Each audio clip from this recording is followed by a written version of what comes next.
Bismillahirrahmanirrahim.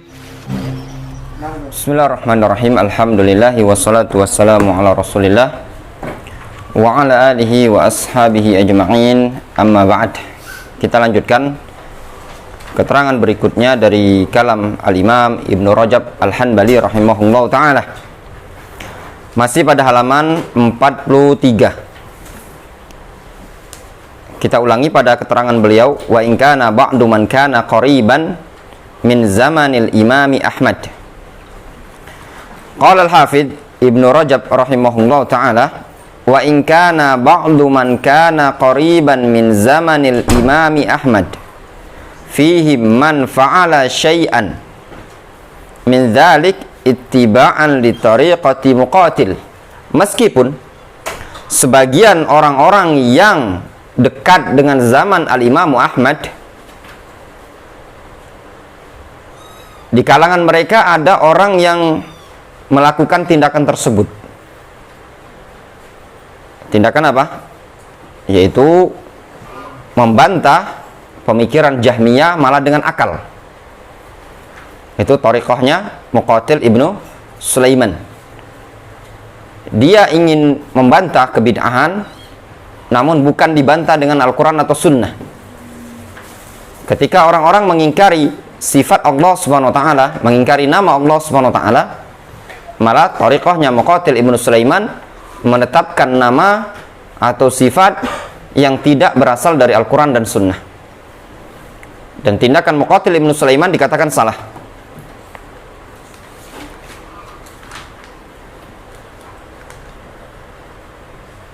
Ittiba'an li tariqati muqatil.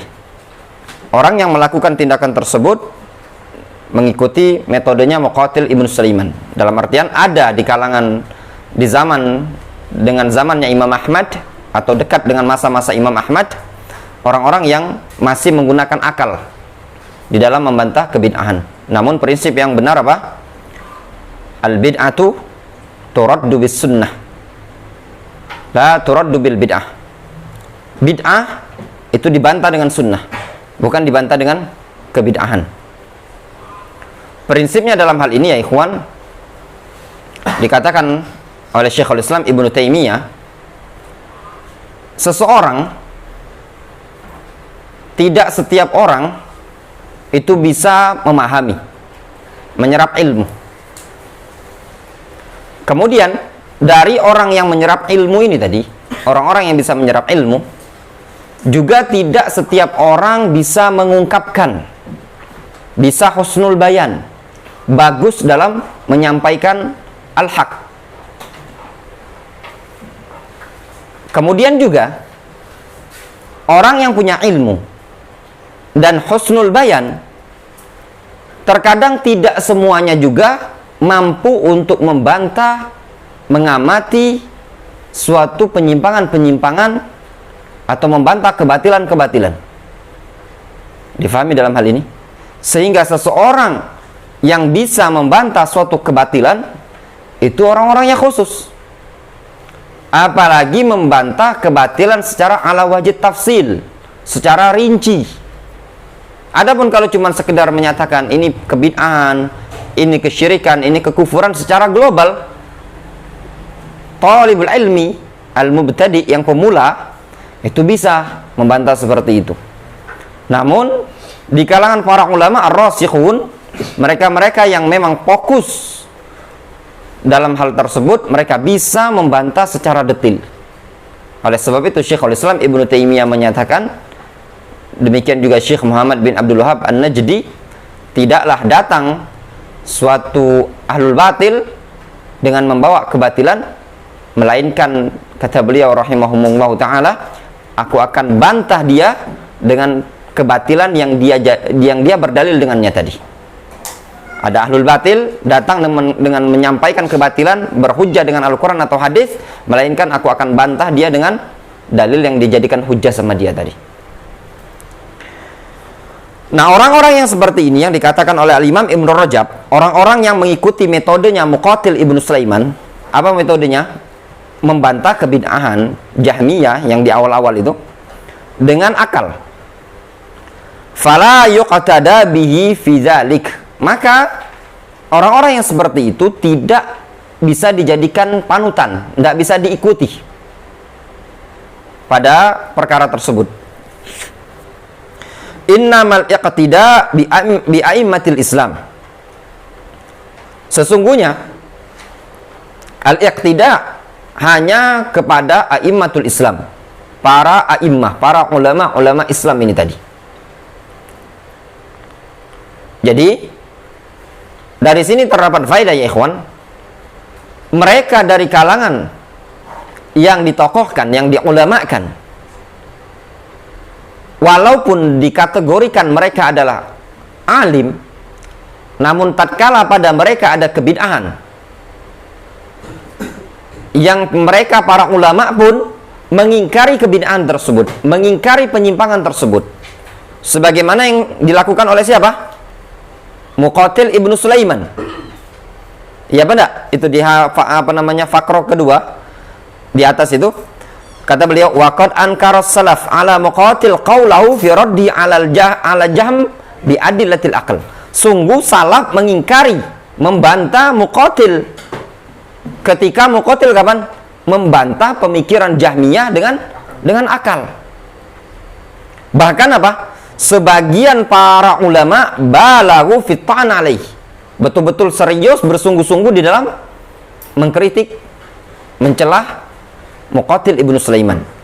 Bahkan di antara mereka ada yang menganggap halal darahnya Muqatil bin Sulaiman. Ya, sampai seperti itu. Seperti Maki ibnu Ibrahim, gurunya Imam Al-Bukhari. Muqatil ibnu Sulaiman ma'ruf. Ya. Dikenal seorang alim pada masa itu. Namun tatkala ada kebid'ahan yang ada pada dia dan para ulama menyikapinya, kita thalibul ilmi jangan sok jadi ulama. Sok jadi ulama itu, ulama memberikan sikap, kitanya apa? Dia kan masih ada kebaikan, banyak faedah-faedah ilmu yang bisa diambil, dinukil dari dia. Ini sekelasnya mereka yang jauh dari kita saja seperti itu, tegas dan keras terhadap penyimpangan yang ada pada Muqatil ibnu Sulaiman. Difahami? Terus apakah mereka ini tadi bisa dijadikan rujukan? Tidak bisa. Siapa yang dijadikan rujuk? Dijadikan rujukan itu adalah ulama yang safi, yang bersih, jernih.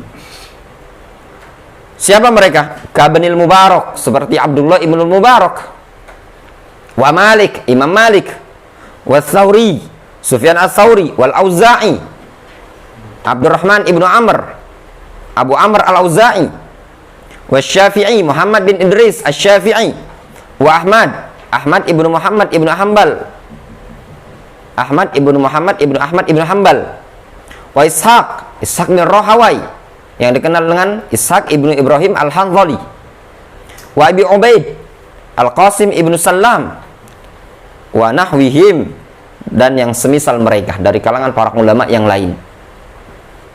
Jelas? Sufyan al-Thawri, Sufyan ibn Uyainah, dan yang lainnya.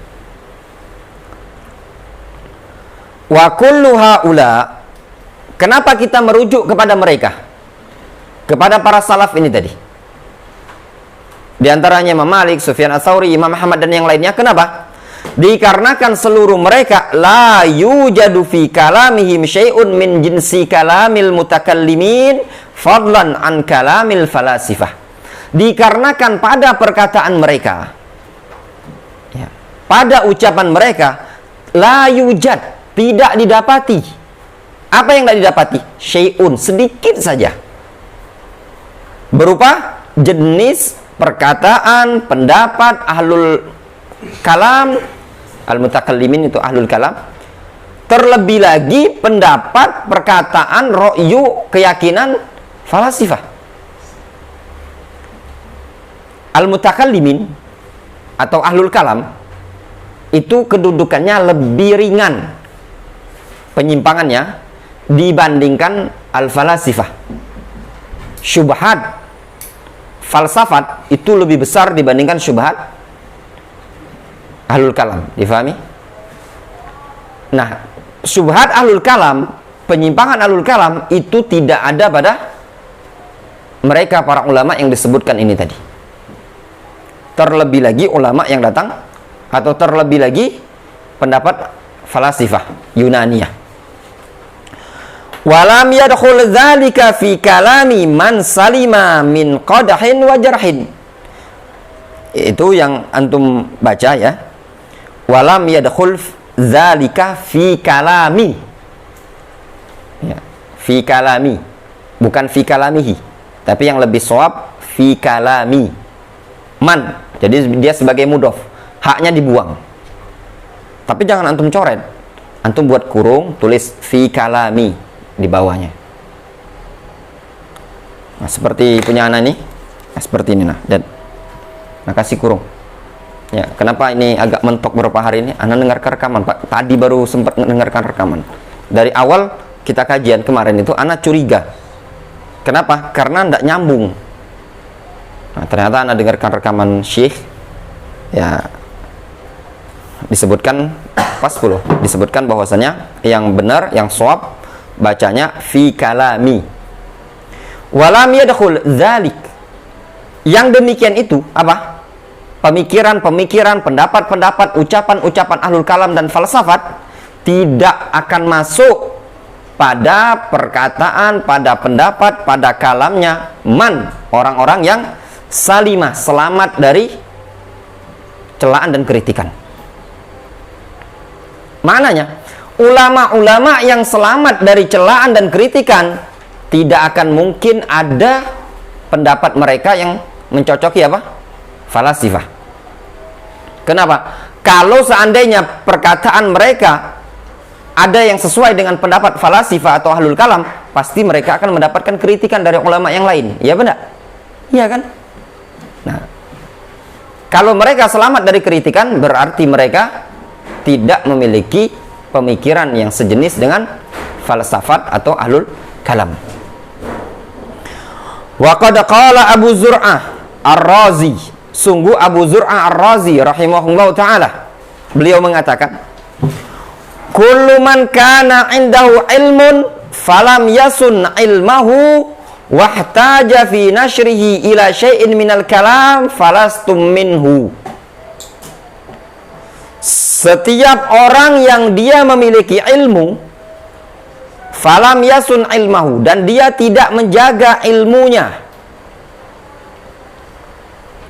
wahtaj fi nashrihi ila syai'in minal kalam, dan dia butuh ketika menyebarkan ilmu tersebut kepada ilmu kalam, falastum minhu, maka kalian bukan dari golongan orang tersebut. Maknanya apa? Kalian ahlul hadis, kalian para ahlus sunnah, ya, bukan golongan orang-orang yang butuh kepada ilmu kalam. Tidak butuh, ya. Cukup bagi kita. Kifayah Al-Quran dan Sunnah itu sudah jelas. Barang siapa yang dia butuh kepada ahlul kalam dalam menyebarkan ilmu, dalam berdakwah ini tadi, meskipun padanya ada ilmu berupa Al-Quran dan Sunnah, namun dia masih butuh kepada ilmu kalam, maka ahlus sunnah berlepas diri dari orang tersebut. Bahaya ya ahlul kalam falsafat itu tadi. Al-Imam Asy-Syafi'i apa kata beliau? Jazai man tarakal kitab wa sunnah wa aqbala ala ilmil kalam ayyudrab bil jarid wa yutaf alaihi bil asyair, ya, atau bin ni'al, ya, dipukul dengan ni'al.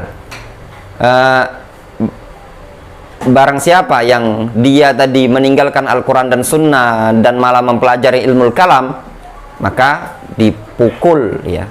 Balasanku terhadapnya, hukumanku terhadap dia adalah dengan cara apa? Dipukul dengan sendal, kemudian diarak di kampung-kampung. Wa yuqalu lahu hadza man tarakal kitab wa sunnah wa aqbala ala ilmil kalam. Ini balasan bagi orang yang meninggalkan Al-Quran dan Sunnah dan malah fokus mempelajari ilmu kalam. Jelas? Wa min dzalik, dan termasuk hal itu. Termasuk apa? A'ni muhdatsatil umur. Maksud aku adalah ilmu-ilmu yang muhdatsat, ilmu-ilmu yang baru, ilmu yang tidak dikenal di kalangan sahabat di kalangan tabi'in. Ilmu apa? Ma ahdatsahu fuqaha wa ahli ra'yi, yaitu ilmu yang dimunculkan oleh fuqaha. Ingat bahasanya, fuqaha, ahli ra'yi. Fuqaha yang ahli ra'yi, yang lebih mendahulukan ra'yu, pendapat. Min dhawabit wa qawaid aqliyah, berupa dhawabit kaidah akal. Wa radda furu'ul fiqhi ilaiha, dan dia mengembalikan cabang furu' fikih, cabang-cabang fikih tadi kepada dhawabit kaidah-kaidah yang didasari dengan akal tersebut. Jadi patokannya apa? Patokan mereka di dalam fikih mereka kembalikan ke akal, bukan dikembalikan kepada prinsip pokok yaitu Al-Quran dan Sunnah. Sehingga mereka mengatakan, para ulama, saking berbahayanya tadi, mereka ini ahlu ra'yi dalam masalah fikih ini tadi, mereka mengkiaskan furuk ke furuk, bukan furuk ke asal. Sampai seperti itu. Lihat kata Imam Ibn Rajab,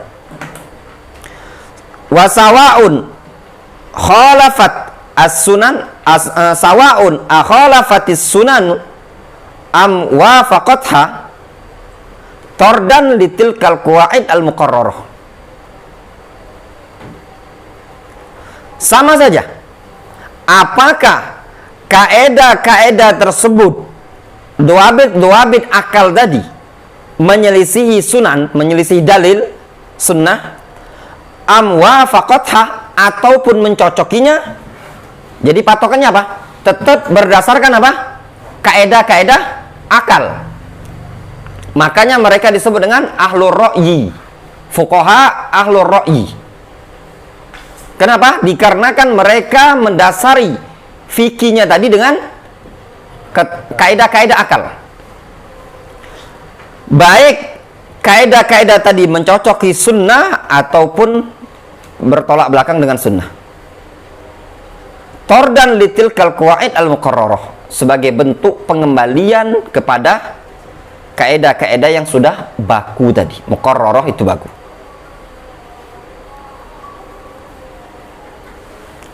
Wa in kana asluha mimma ta'awwaluhu ala nususil kitab wa sunnah. Meskipun asal kaidah tadi termasuk atau berasal dari apa yang mereka lakukan takwil padanya terhadap nas-nas Al-Quran dan Sunnah, lakin bitakwilat yukhalifuhum ghairuhum fiha, namun mereka itu mendasarinya dengan takwil-takwil yang diselisih oleh orang-orang lain pada kaidah-kaidah tadi. Wa hadza huwa alladhi ankarahu a'immatul Islam, dan yang seperti inilah sesuatu yang diingkari oleh a'immatul Islam, para ulama Islam umat ini.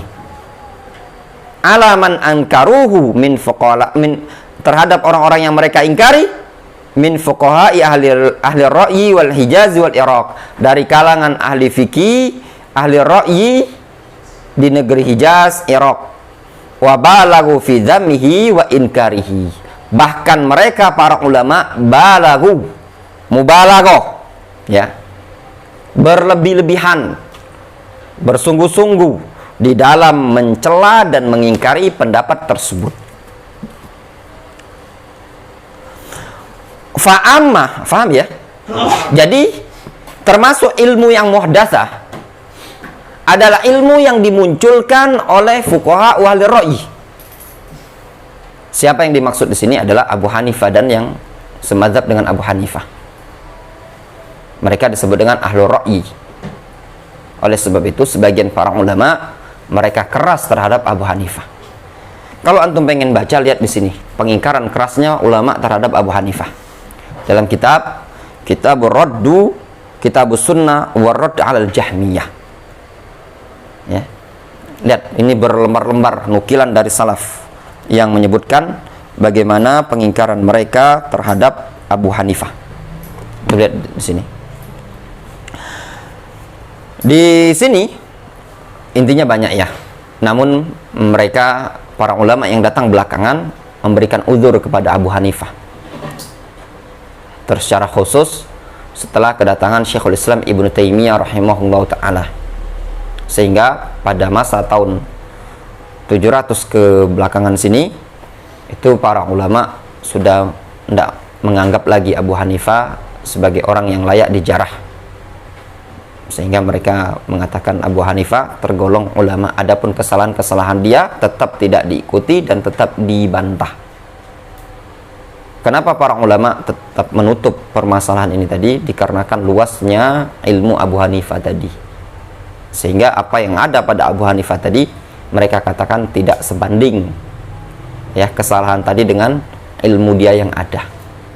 Kembali ke siapa? Kembali ke para ulama dalam hal ini. Sehingga prinsip talibul ilmi ya ikhwan, kita jangan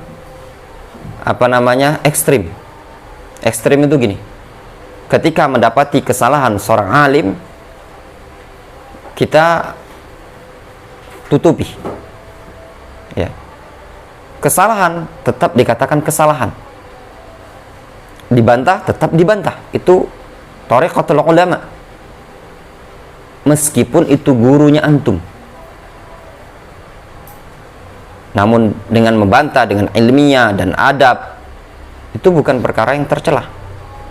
Justru mendiamkan kesalahan, dan itu kesalahan nyata, maka antum dikatakan syaitan akhras, syaitan yang bisu. Dan juga jangan sebaliknya, terlalu ekstrim ya. Sebagaimana manhaj yang seperti ini dinisbatkan kepada Haddadiyah, Mahmud Al-Haddad, yang dia mengkritik para ulama, bahkan membid'ahkan, mentabdi' para ulama ahlus sunnah yang dikatakan oleh para ulama kibar mereka adalah ahlus sunnah, dengan sebab kesalahan satu atau dua kesalahan ya. Ini semua kembali kepada para ulama ya. Talibul ilmi cuman bisanya nukil, dan juga ketika ada yang menukil dari keterangan ulama tentang kesalahan orang tertentu, maka kita jangan merasa baperan, cuma sekedar nukil apa yang dinukilkan oleh para ulama. Itu biasa. Antum lihat di kitab Tahdzibut Tahdzib, ini ada yang mengkritik, ini ada yang menjarah. Di zaman sekarang, lihat di sini kan, ini kan kalau kita perhatikan, bantahan apa bukan? Kritikan kan? Kritikan, walaupun tidak nyebut langsung siapa mereka, tapi langsung nyebut fuqaha wal ra'i dengan bahasa tersirat. Itu biasa. Mudah-mudahan antum faham dalam hal ini tadi. Jadi tidak ekstrim, tidak juga ifrat dan tafrid dalam hal ini tadi. Wasatun baina tarafain. Kemudian kata beliau, fa amma al-a'imma wa fuqaha ahlul hadis, adapun para ulama dan fuqaha ahlul hadis, fa innahum yattabi'una al-hadis as-sahih. Mereka fuqaha al-a'imma ahlul hadis, mereka mengikuti hadis-hadis yang sahih, haitsu kana idza kana ma'mulan bihi inda sahabah. Secara khusus apabila hadis tersebut diamalkan di kalangan para sahabat ya, hadis tersebut sahih dan diamalkan oleh para sahabat, maka wajib untuk kita ikuti. Waman ba'dahum, dan orang-orang setelah mereka, tabi'in juga mengamalkannya dan hadis itu sahih, wajib untuk diikuti. Au inda ta'ifatin minhum, atau hadis tersebut diamalkan oleh sekelompok orang dari kalangan sahabat, juga wajib untuk diikuti.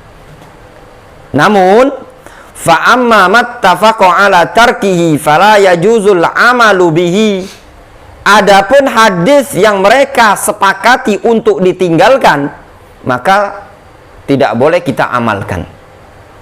Ya, hadis yang sepakat mereka para ulama untuk tidak diamalkan, maka tidak boleh bagi kita mengamalkannya. Kenapa? Li'annahum ma tarakuhu illa ala ilmin annahu la yu'malu bihi. Melainkan apa alasannya? Dikarenakan mereka li'annahum ma tarakuhu, dikarenakan mereka para ulama tadi, para sahabat, para tabi'in tidaklah meninggalkan hadis tersebut untuk tidak diamalkan, melainkan sebabnya apa? Melainkan dengan dasar ilmu annahu la yu'mal bihi, bahwasanya hadis tersebut tidak pantas untuk diamalkan. Hadis yang tidak diamalkan ada dua kemungkinan. Kemungkinan hadis tersebut dhaif. Ya, dhaif. Disepakati kedhaifannya, sehingga mereka para ulama tidak mengamalkannya. Atau hadis tersebut sahih, namun ternyata sudah mansukh, sehingga mereka tidak mengamalkannya lagi. Difahami? Jadi hadis yang tidak diamalkan di kalangan para ulama ada dua kemungkinan. Kemungkinan pertama dhaif, yang kedua ada kemungkinan hadis tersebut mansukh, sudah dihapus. Ya. Wallahu taala a'lamu bissawab. Qala Umar ibn Abdul Aziz, berkata Umar bin Abdul Aziz, khudhu minar ra'yi ma yuwafiq man kana qablakum fa innahum kanu a'lamu minkum. Kata Umar bin Abdul Aziz, ambillah oleh kalian akal, ya, pemikiran, pendapat itu, ambillah pendapat-pendapat ulama, ya, ma yuwafiq man kana qablakum, yaitu tatkala mencocoki orang-orang yang sebelum kalian. Pendapat kalian, akal kalian itu bisa kalian pakai kalau mencocoki pendapat yang sebelum kita. Kenapa? Fa innahum kanu a'lam minkum, dikarenakan mereka orang-orang yang sebelum kita dari kalangan para ulama a'lam minna, ya, lebih berilmu dibandingkan kita. Makanya dinukilkan oleh sebagian para ulama, gimana ucapannya? Iyyaka an tatakallam fi mas'alatin laisa laka fiha imam. Ucapan al-Imam Ahmad rahimahullah ta'ala, hati-hati, waspada engkau berpendapat, berbicara yang engkau tidak punya imam sebelumnya. Jangan memunculkan pendapat. Makanya patokan tadi ke salaf, jangan ke kholaf. Kholaf ini terlalu banyak modifikasi. Kita yang belakangan ini tadi terlalu banyak dimodifikasi. Dengan banyak modifikasi ini tadilah akhirnya yang datang dari salaf hilang, yang muncul dari kholaf. Nggak usah jauh-jauh. Antum udah jarang manggil fulan, Abu Fulan, Abu Fulan. Dikit-dikit Syekh Fulan. Ya apa enggak? Sunnah enggak itu, baik? Syekh Fulan, Syekh. Syekh Gilang. Ada enggak? Mana ada sunnahnya? Abu Fulan. Sunnah. Rasulullah SAW mengatakan, takannau wala taktanu bikunyati. Berkunyalah, jangan berkunyah dengan kunyaku. Orang-orang Arab panggilan kehormatan mereka. Sekarang hilang karena apa? Ngikuti kholaf. Ya, banyak yang umroh segala macam dengar orang Arab syekh, syekh, balik-balik syekh, syekh. Ya enggak? Itu yang terjadi, hilang sunnah. Seperti itu tadi. Maka biasakan antum ya, Abu Taimiyah, Abu Umar, Abu Mus'ab, Abu apa keren? Abu Farhan. Ya, itu sunnah. Wallahu ta'ala a'lamu bissawab. Ya, subhanallah, bihamdika asyhadu an la ilaha illa anta